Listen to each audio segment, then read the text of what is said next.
Assalamualaikum warahmatullahi wabarakatuh. Saya Cikgu Syahir dari SK Tunku Laksmana. Hari ini kita akan belajar Sains tahun 6, tema Sains Hayat, Unit 2, Manusia.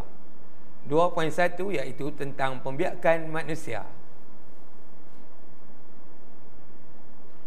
Standard kandungan 2.1 pembiakan manusia. Standard pembelajaran 2.1.1 iaitu memerihalkan fungsi organ pembiakan lelaki dan perempuan. Seterusnya iaitu 2.1.2 menjelaskan proses persenyawaan manusia sehingga bayi dilahirkan. Okey, mari kita teruskan mengenai tajuk pembiakan. Pembiakan manusia. Bayi yang baru dilahir ialah hasil daripada proses pembiakan manusia. Manusia membiak untuk memastikan kemandirian spesiesnya. Manusia membiak melalui proses pembiakan. Proses pembiakan manusia melibatkan pasangan lelaki dan perempuan. Organ-organ pembiakan lelaki dan perempuan membentuk sistem pembiakan. Mari kita lihat mengenai organ-organ pembiakan. Yang pertama, hari ini kita akan belajar mengenai organ pembiakan lelaki, iaitu organ pembiakan lelaki terdiri daripada testis dan zakar. Apakah fungsi organ pembiakan lelaki dan perempuan? Okey, mari kita lihat. Testis adalah tempat di mana sperma dihasilkan, manakala zakar pula digunakan untuk menyalurkan sperma ke dalam organ pembiakan perempuan. Okey, mari kita lihat organ pembiakan perempuan.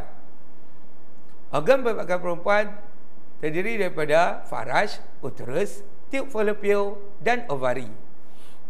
Okey. Mari kita lihat. Yang pertama ialah faraj, iaitu saluran yang menerima sperma daripada zakar. Seterusnya, tiub falopio, tempat proses pensenyawaan berlaku antara sperma dengan ovum. Ovari pula ialah tempat ovum atau telur dihasilkan setiap bulan. Seterusnya, uterus, tempat untuk embrio berkembang dan membesar. Uterus juga dikenali sebagai rahim, di mana tempat bayi membesar di dalam kandungan ibu. Okey, seterusnya mari kita lihat proses persenyawaan manusia hingga bayi dilahirkan. Tahukah kamu apakah proses persenyawaan? Proses persenyawaan ialah pencantuman sperma daripada lelaki dan ovum daripada perempuan. Okey, bagaimanakah perkara ini berlaku? Ianya bermula dengan langkah pertama, iaitu zakar lelaki menyalurkan sperma ke dalam faraj perempuan. Seterusnya, apabila sperma berenang ke arah ovum dengan menggunakan ekornya, hanya satu sperma yang akan bercantum dengan satu ovum. Pencantuman ini dikenali sebagai proses persenyawaan dan berlaku di tiub falopio. Ini merupakan langkah kedua. Mari kita lihat langkah ketiga. Langkah ketiga, ovum yang telah disenyawakan dengan sperma dikenali sebagai zigot. Zigot akan membahagi dan membentuk banyak sel yang dikenali sebagai embrio.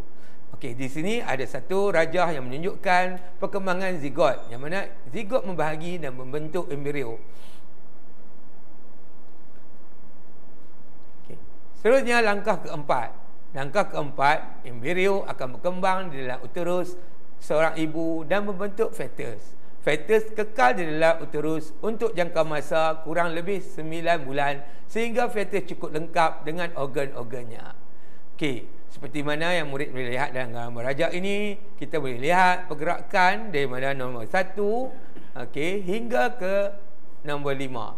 Setiap langkah diuruti dengan perkembangan pencantuman dan juga proses persenyawaan seterusnya berada di uterus. Okey.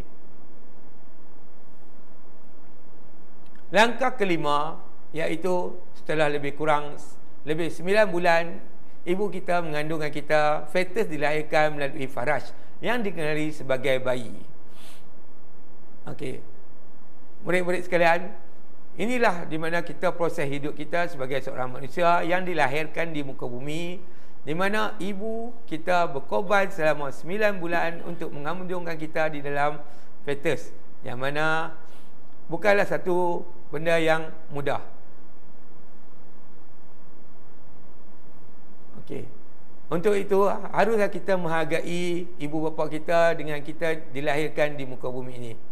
Semoga dengan belajar hari ini kita dapat mensyukuri dan juga berterima kasih kepada ibu kita yang telah melahirkan kita.